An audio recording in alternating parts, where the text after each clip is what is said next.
네, 일단 제보자는 여성 교사입니다. 지난해부터 올해 2월까지 경남에 있는 한 남자 고등학교에서 이제 계약직 교사로 일을 하고 있었습니다. 그런데 지난해 9월에요. 이곳에 이 남자 기숙사에 있는 야간 자율학습실에서 학생들의 감독을 맡고 있었다고 합니다. 이게 원래 이 제보자의 업무는 아니었는데 학교 측에서 좀 간곡하게 부탁을 해서 이때 따라서 또 맡게 된 그런 업무였다고 합니다. 그래서 한 교실에서 이제 학생들과 함께 있게 됐었는데요. 여기가 남자 기숙사다 보니까 여성 교사가 이용할 수 있는 여자 화장실이 건물 안에 없었던 겁니다. 그래서 제보자가 이 쉬는 시간을 이용해서 그 학교 본관에 있는 여자 화장실에 다녀오기 위해서 잠깐 자리를 비웠는데 이게 다른 건물로 갔다가 다시 돌아오는 거다 보니까 시간이 좀 걸렸습니다. 한 7분 정도 흐른 뒤에 자기 자리로 돌아왔는데요. 돌아와 보니까 이 자신이 쓰고 있던 텀블러가 뭔가 좀 이상하다는 걸 눈치를 챈 겁니다. 자, 어떤 우리 가족분께서 이 사건 예전 한참 옛날 사건은 아니에요? 아닙니다. 또 비슷한 일이 벌어진 겁니다. 자, 화장실을 다녀오기 전과 뭔가 달라진 텀블러. 자, 이리저리 살펴보던 이 제보자께서는 그 안에 뭔가가 들어갔다라는 걸 발견하십니다. 제보자의 얘기 직접 들어보시죠. 물을 마시려고 텀블러를 들었는데 입구가 너무 안 맞는 거예요. 보통 조금 돌아가 있으면은 내가 실수로 좀 돌렸나 했더니 반대 방향으로 돌아가 있더라고요. 그래서 이건 누가 무조건 뚜껑을 열었다 닫았구나 하고 이제 열어봤죠, 제가. 근데 처음 열었을 때는 그냥 뭔가 손소독제 같이 보이기도 하고 물질이 그 텀블러 벽에 붙어 있더라고요. 너무 처음에는 화가 났죠. 왜냐면은 바로 앞에 손소독제도 있었겠다. 일부러 나를 먹이려고 애들이 손소독제를 넣은 줄 알았어요, 저는.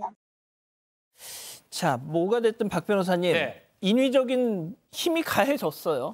그렇죠. 지금 말씀에 따르면 반대 방향으로 이제 뚜껑이 돼 있기 때문에 누가 열었다는 게 확실히 이제 느꼈고, 그러다 보니까 그 안에 내용물을 확인하는 과정에서 손세정제로 볼 수 있는 어떤 액체 같은 게 물 위에 떠 있는 모습을 확인을 했습니다.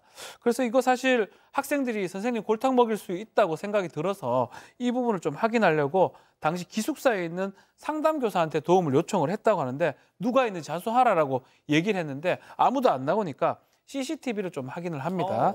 CCTV를 확인해 보니까 한 남학생이 제보자 이 텀블러, 선생님 텀블러 가져가서 어디론가 들어갔다가 나오는 게 찍힌 사진이 CCTV에 보이고요. 뭘 했는지 제대로 CCTV 찍히진 않지만 한 번은 세탁실로 갔고 한 번은 정수기 쪽으로 가지고 갔다가 다시 교실로 들어가는 모습이 나왔다고 합니다.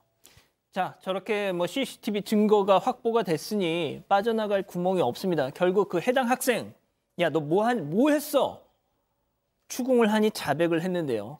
대체 그 7분이라는 짧은 시간 동안 무슨 짓을 했던 걸까요? 체크포인트 짚어보죠. 자, 음란물 얘기가 나왔는데요. 제보자 얘기 직접 들어보시죠. 학생이 자백을 했다더라고요. 자습실 내부에서 이제 혼자 음란물을 보다가 학생들이 그 자리에 없는 것도 아니었는데 다 자고 있었나 봐요. 근데 교파까지 가가지고 이제 제 텀블러를 보고 어떤 그런 성적 충동이 들었다. 사실 내부에서 그런 일을 벌이고 그러고 이제 그걸 씻으려고 처음에는 세탁실로 뛰어갔던 걸로 하더라고요. 세탁실 내부에 세면대가 있거든요. 자, 선생님이 손소독제인가? 정말 어떻게 보면 정말 그 천만다행으로 정말 끔찍합니다. 도대체 왜요? 참 이런 일이 발생된다라고 하는 것이 참 이게 충격적인데요. 실제로 이제 이런 일을 갖다 하게 된 가장 근본적인 것은 바로 이 학생이 바로 이 자습 시간에 다른 애들은 자고 있고 거기서 음란물을 봤다라고 합니다. 그런데 그 순간에 그 앞에 있는 그 여자 선생님이 텀블러를 보고 또 다른 엉뚱한 생각을 갖다 한 거죠. 근데 사실 이 학생이 교사에게 어떤 원한이 있어서 그런 것은 아니었다라고 합니다. 왜냐하면 이 해당 학생을 직접적으로 이 교사가 가르친 적이 없기 때문에 이날이 처음 보고 그 이전까지는 일면식도 없었다라고 하는 거죠. 그러니까 이전의 감정 이게 아니라 그냥 성적 충동이 발현되는 대로 그런 행동을 갖다 했던 거죠. 그래서 실제로 이제 그 자습실에서 자신의 책을 이 텀블러에다 넣었고 그리고 이제 뭐 본인의 얘기입니다. 이것을 씻어내기 위해서 세탁실 내부에 그 세면대로 가져갔었다는데 본인의 이거 진술에 의하면 생각보다 잘 씻기지가 않았고 대신 물이라도 받아야 되겠다 싶어서 정수기로 물을 넣은 뒤에 다시 책상에 올려놨다라고 하는데 저는 개인적으로 이것을 갖다가 씻어내기 위해서 가져갔다라고 하는 것은 그 학생이 지금 뭐 그렇게밖에 얘기를 갖다 할 수 없는 그런 상황으로 봅니다. 홍 기자, 첫 번째 재판 어떤 사건 재판입니까? 체액 테러라고 불리는 사건입니다. 그것도 같은 직장 안에서 벌어졌습니다. 40대 남성이 범행을 저질렀는데요. 후배인 20대 여성이 텀블러를 몰래 가져가서 범행했습니다. 화장실로 텀블러를 들고 들어가서 자신의 체액을 집어넣었습니다. 이게 한 번이 아니고요. 지난해 1월부터 해서 6번이나 거의 6개월 동안 저질렀습니다. 그래서 결국 재판에 넘겨졌고요. 일단 회사에서 쫓겨났습니다. 이거 제가 참 뭐 어떻다라고 이거 말씀드리기도 너무 좀 민망한 상황이라서 교수님 변태 같아요, 그죠? 그러니까 이제 지금 밝혀지지는 않지만 이 사람 같은 경우는 몇 가지의 이상 성적 행위가 아마 있을 거라고 저는 추정합니다. 이런 행위를 하는 사람들은 이전에 이거 말고도 다른 어떤 행위들을 했을 가능성이 굉장히 높은데 지금 이제 그 이 여성의 몸에 자신의 체액을 넣는다라고 하는 것은 본인이 어떤 그 성적 상상을 통해 가지고 그런 어떤 성적 쾌락을 추구한다라고 하는 그런 식으로 이제 그 진술을 갖다 했는데 그것은 통상적으로 이상 성범죄자들이 주로 자기가 가지고 있는 성적 환상을 그 주위에 있는 사람들에게 은밀하게 그 사람은 모르는 상태에서 한 6개월 동안 그런 행동을 했다라고 하는 것은 이거는 뭐 충분히 우리가 그 지금 밝혀지지 않는 그런 것들이 있지만은 다른 곳에서도 이런 것들이 충분히 있었을 가능성이 있어요. 그렇기 때문에 특히 이제 이 피해자가 자기보다 25살이나 아래라고 하면 거의 딸벌 아니겠습니까? 예. 그러니까 이제 그 사람에 대해 가지고 직접적인 어떤 성폭행이라든가 이런 것을 하게 되면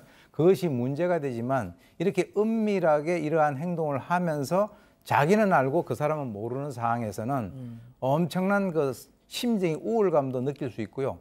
반대로는 이 사실이 밝혀졌을 때 그 여성 같은 경우는 엄청난 심정의 충격을 받을 수밖에 없는 그런 상황입니다. 그런데 이게 또 유사한 사건을 다룬 기억이 있어요, 제가 또. 네, 맞습니다. 이 쉽사리 상상하기 힘든 범죄인데 지난 2018년에도 비슷한 일이 있었습니다. 부산에 있는 한 대학에서 벌어진 일인데 이 대학원이 남녀 동료가 있었습니다. 이 남성 대학원생이 동료 여성에게 이제 좀 연정을 품고 있다라면서 이제 고백을 했는데 이 여성이 받아주지 않았어요. 이 거절을 하니까 그제서야 이제 어떻게 보면 복수를 하기 시작합니다. 처음에는 커피에 침을 뱉었습니다. 이렇게 시작은 이렇게 했는데 점점 이제 변비약을 섞는다든가 뭐 체음제나 그리고 자신의 이제 체액을 섞는 식으로 갈수록 수법이 대담해졌는데요. 이 마시는 커피뿐만 아니라 뭐 칫솔과 립스틱, 입술에 바른 틴트까지 온갖 몹쓸 짓을 다 했습니다. 총 10개월 동안 50차례가 넘게 이런 일을 했는데요. 근데 여기서 또 한 가지 이해하기 어려운 거를 이런 범행 날짜, 종류, 횟수 이런 거를 꼼꼼히 다 적어놨습니다. 본인이. 그걸 보면서 뭐 어떤 감정이 느꼈는지 모르겠지만 공용 컴퓨터에 일기장처럼 다 이걸 적어놔가지고 결국에는 다 이런 범행들이 다 드러났습니다. 그래서 1심과 2심을 거쳐서 결국 징역 3년이 확정이 됐는데요. 또 제가 법원 취재를 하지만 보통 판결문에는 이 감정적인 표현을 잘 안 씁니다. 재판부가. 근데 판결문에도 재판부가 범행이 엽기적이고 구토가 나올 정도로 역겹다 이런 문구를 적었거든요. 사실 이게 흔치 않은데 그만큼 이게 참 엽기적이고 좀 이상한 범행이었습니다.